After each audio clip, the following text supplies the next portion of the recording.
Hello everyone, स्वागत है आप सभी का हमारे YouTube channel Agri Super Mind पे। आज हम बात करने वाले हैं फिजिक्स, केमिस्ट्री और बायोलॉजी से संबंधित सभी महत्वपूर्ण प्रश्नों की, जो कि आने वाले सभी एग्जाम की दृष्टि से काफ़ी महत्वपूर्ण होने वाले हैं। सो बढ़ते हैं हम लोग अपने क्वेश्चंस की तरफ, जो कि आज का हमारा पहला क्वेश्चन है, प्रकाश का तरंग सिद्धांत किसने दिया? फर्स्ट ऑप्शन है न्यूटन ने, सेकेंड ऑप्शन है हाइगेंस ने, थर्ड ऑप्शन है फैराडे ने, फोर्थ ऑप्शन है इनमें से कोई नहीं। तो इसका जो राइट आंसर होगा वो बी होगा, यानी प्रकाश का जो तरंग सिद्धांत है ये हाइगेंस ने दिया था। हाइगेंस ने बताया था कि प्रकाश जो होता है ये तरंगों के रूप में आगे बढ़ता है, तो इसलिए इसका जो राइट आंसर होगा वो बी होगा। बात कर लेते हैं न्यूटन की। तो न्यूटन जो थे इन्होंने कण सिद्धांत को प्रतिपादित किया था, यानी कण सिद्धांत को दिया था। तो न्यूटन ने बताया था कि प्रकाश जो होते हैं एक कणों के माध्यम से आगे बढ़ते रहते हैं। बढ़ते हैं नेक्स्ट क्वेश्चंस की तरफ।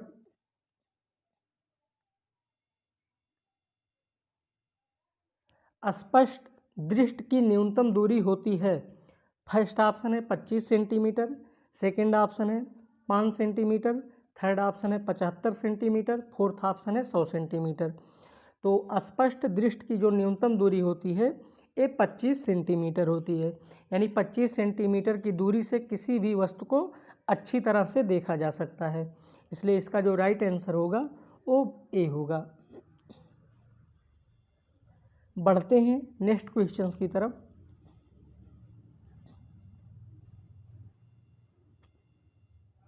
इंद्रधनुष किसके कारण बनता है? फर्स्ट ऑप्शन है परावर्तन के कारण, सेकेंड ऑप्शन है अपवर्तन के कारण, थर्ड ऑप्शन है प्रकीर्णन के कारण, फोर्थ ऑप्शन है परावर्तन और अपवर्तन दोनों के कारण। तो इंद्रधनुष जो होता है ये परावर्तन और अपवर्तन दोनों के कारण बनता है। इंद्रधनुष हमेशा सूर्य के विपरीत दिशा में ही होता है, इसलिए इसका जो राइट आंसर होगा वो डी होगा। बढ़ते हैं नेक्स्ट क्वेश्चंस की तरफ।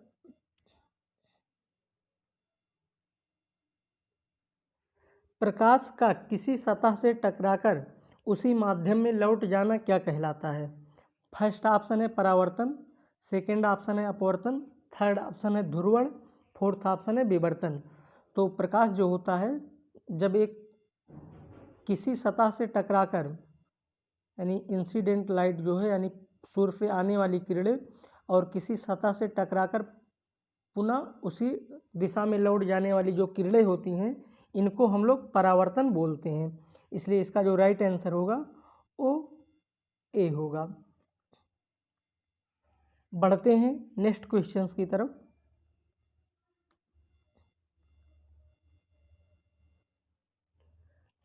प्रकाश के वर्ण विक्षेपण की खोज किसने की? फर्स्ट ऑप्शन है फैराडे ने, सेकेंड ऑप्शन है न्यूटन ने, थर्ड ऑप्शन है कैलिपर्स ने, फोर्थ ऑप्शन है हाईजैक ने। तो प्रकाश का जो वर्ण विक्षेपण होता है इसकी खोज न्यूटन ने की थी, इसलिए इसका जो राइट आंसर होगा वो बी होगा, यानी प्रकाश का वर्ण विक्षेपण, डिस्पर्जिंग ऑफ लाइट। बढ़ते हैं नेक्स्ट क्वेश्चंस की तरफ। विज्ञान की वह शाखा जिसमें प्रकाश का अध्ययन किया जाता है।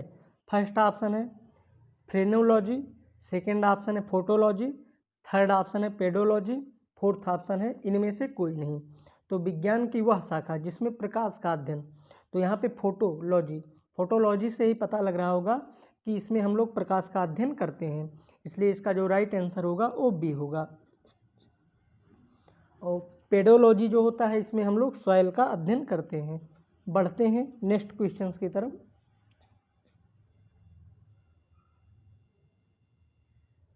सोनार का पूरा नाम है। फर्स्ट ऑप्शन है sound netrization and ranging, second option है sound notarization and reaching, third option है sound navigation and ranging, fourth option है साउंड नेशन एंड रेंजिंग। तो सोनार का जो पूरा नाम होता है ये साउंड नेविगेशन एंड रेंजिंग होता है, इसलिए इसका जो राइट आंसर होगा वो सी होगा।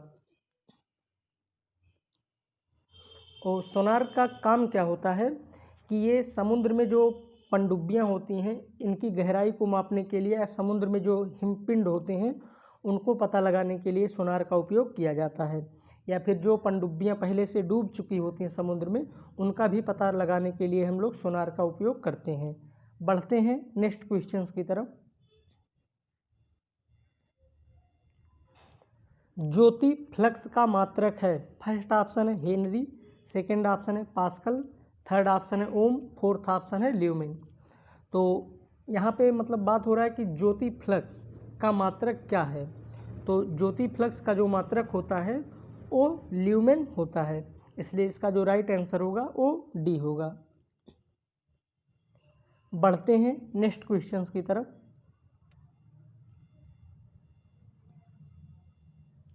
चुंबकीय फ्लक्स का मात्रक है। फर्स्ट ऑप्शन है वेबर, सेकंड ऑप्शन है हेनरी, थर्ड ऑप्शन है ओम, फोर्थ ऑप्शन है फैरेड।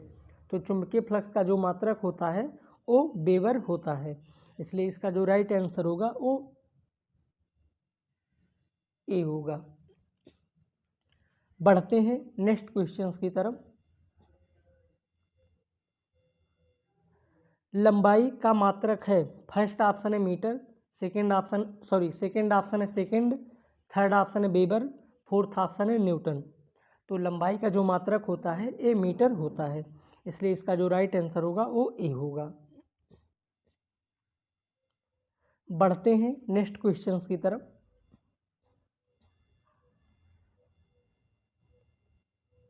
यहाँ से हमारे केमिस्ट्री के क्वेश्चन स्टार्ट होते हैं।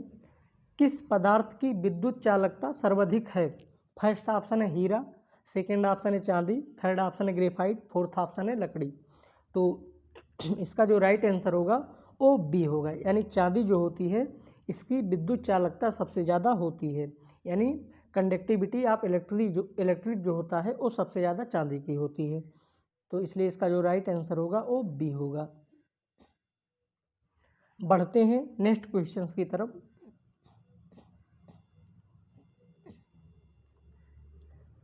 निम्नलिखित में से क्या जल से हल्का होता है।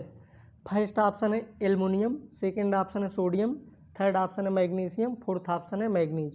तो यहाँ पे बात हो रहा है कि जल से हल्का क्या होता है, तो इसका जो राइट आंसर होगा वो बी होगा, यानी सोडियम जो होता है ये जल से हल्का होता है। इसलिए इसको हम लोग क्या करते हैं, जो मिट्टी का तेल होता है, मिट्टी के तेल में डुबोकर सोडियम को रखा जाता है। तो इसलिए इसका जो राइट आंसर होगा वो बी होगा। बढ़ते हैं नेक्स्ट क्वेश्चंस की तरफ। जर्मन सिल्वर में चांदी का प्रतिशत होता है। फर्स्ट ऑप्शन है 1%, सेकेंड ऑप्शन है 5%, थर्ड ऑप्शन है 0%, फोर्थ ऑप्शन है 10%। तो यहाँ पे बात हो रही जर्मन सिल्वर, तो इसका सिर्फ नाम ही जर्मन सिल्वर होता है, इसमें चांदी की कोई भी प्रतिशत मात्रा नहीं पाई जाती है। तो इसलिए इसका जो राइट आंसर होगा वो सी होगा, यानी जर्मन सिल्वर जो होता है ये सिर्फ नाम से सिल्वर होता है, इसमें चांदी की कोई भी परसेंटेज मात्रा नहीं पाई जाती, इसलिए इसका जो राइट आंसर होगा वो सी होगा, यानी 0%। बढ़ते हैं नेक्स्ट क्वेश्चंस की तरफ। स्टील की कठोरता प्रदान करने के लिए बनाई जाती है। फर्स्ट ऑप्शन है कार्बन की मात्रा, सेकंड ऑप्शन है सिलिकॉन की मात्रा, थर्ड ऑप्शन है क्रोमियम की मात्रा, फोर्थ ऑप्शन है इनमें से कोई नहीं। तो स्टील की जो कठोरता प्रदान करने के लिए बनाई जाती है वो कार्बन की मात्रा होती है, यानी कार्बन की मात्रा जो स्टील में मजबूती प्रदान करता है वो कार्बन की मात्रा की वजह से स्टील में मजबूती प्रदान होता है। तो इसलिए इसका जो राइट आंसर होगा वो ए होगा। बढ़ते हैं नेक्स्ट क्वेश्चंस की तरफ।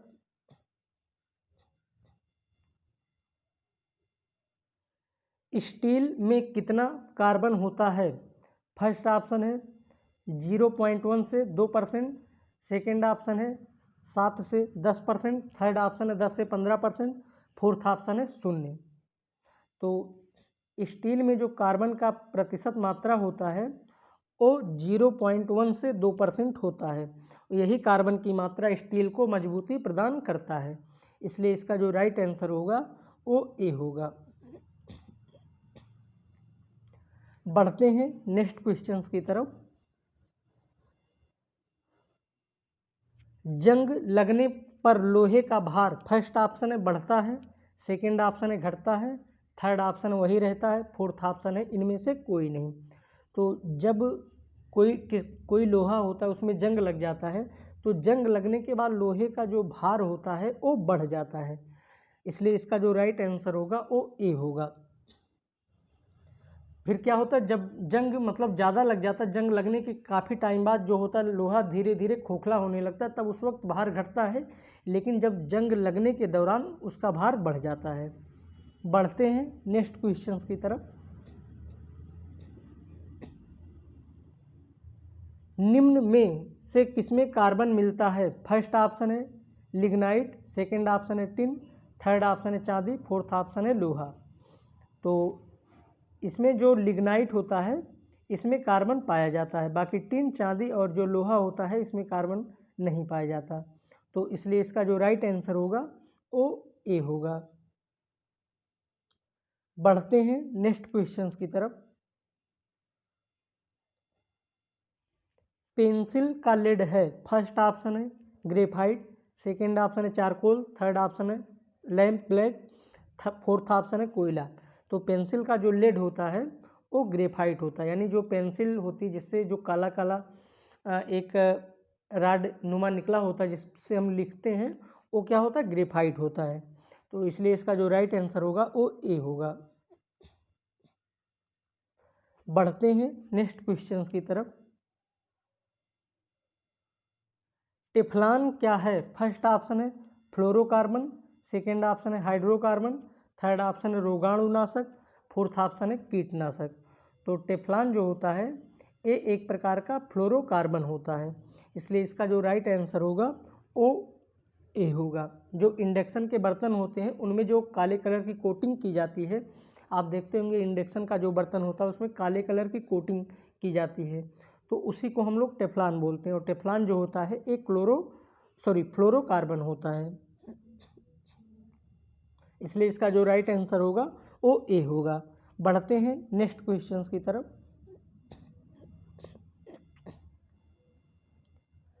हाइड्रोजन को जलाने से क्या बनेगा? फर्स्ट ऑप्शन है ऑक्सीजन, सेकेंड ऑप्शन है राख, थर्ड ऑप्शन है मिट्टी, फोर्थ ऑप्शन है पानी। तो हाइड्रोजन को हम लोग जब जलाते हैं तो जलाने के बाद जो बनता है वो पानी बनता है, इसलिए इसका जो राइट आंसर होगा वो डी होगा। बढ़ते हैं नेक्स्ट क्वेश्चंस की तरफ। मूत्र का पीला रंग किसके कारण होता है? फर्स्ट ऑप्शन है पित्त के कारण, सेकेंड ऑप्शन है लसिका के कारण, थर्ड ऑप्शन है यूरोक्रोम के कारण, फोर्थ ऑप्शन है कोलेस्ट्रॉल के कारण। तो मूत्र का जो पीला रंग होता है वो यूरोक्रोम के कारण होता है, इसलिए इसका जो राइट आंसर होगा वो सी होगा। बढ़ते हैं नेक्स्ट क्वेश्चंस की तरफ। बच्चों का लिंग निर्धारण किसके गुणसूत्र से होता है? फर्स्ट ऑप्शन है पिता के, सेकंड ऑप्शन है माता के, थर्ड ऑप्शन है माता पिता दोनों के, फोर्थ ऑप्शन है इनमें से कोई नहीं। तो बच्चों का जो लिंग निर्धारण होता है वो पिता के गुणसूत्र से निर्धारण किया जाता है। पिता का जो मतलब गुणसूत्र होता है, यानी जो मेल में गुणसूत्र होता है वो XY होता है, और फीमेल में जो गुणसूत्र होते हैं वो XX होते हैं। तो यहाँ पे जो Y होता है मेनली यही बच्चों के लिंग का निर्धारण करता है, तो इसलिए इसका जो राइट आंसर होगा वो ए होगा, यानी पिता जो होता है इसके गुणसूत्र से बच्चों के लिंग का निर्धारण किया जाता है। बढ़ते हैं नेक्स्ट क्वेश्चंस की तरफ। प्रथम परखनली का नाम था? फर्स्ट ऑप्शन है आस्था, सेकेंड ऑप्शन है इंदिरा, थर्ड ऑप्शन है डाली, फोर्थ ऑप्शन है लुइस। तो प्रथम जो परखनली शिशु का नाम था वो लुइस था, इसलिए इसका जो राइट आंसर होगा वो डी होगा। बढ़ते हैं नेक्स्ट क्वेश्चंस की तरफ। स्त्रियों के नसबंदी को क्या कहते हैं? फर्स्ट ऑप्शन है बाइसेक्टोमी, सेकेंड ऑप्शन है ट्यूबेक्टोमी, थर्ड ऑप्शन है न्यूरेक्टोमी, फोर्थ ऑप्शन है साइकेडमी। तो स्त्रियों का जो नसबंदी होता है उसको हम लोग ट्यूबेक्टोमी बोलते हैं।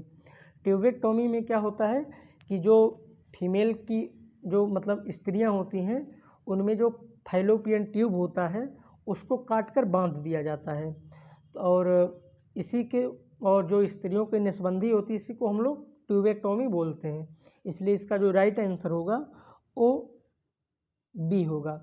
और मेल में जो नसबंदी होता है यानी पुरुषों में जो नसबंदी होता है उसको हम लोग वैसेक्टोमी बोलते हैं। बढ़ते हैं हम लोग अपने आखिरी क्वेश्चंस की तरफ।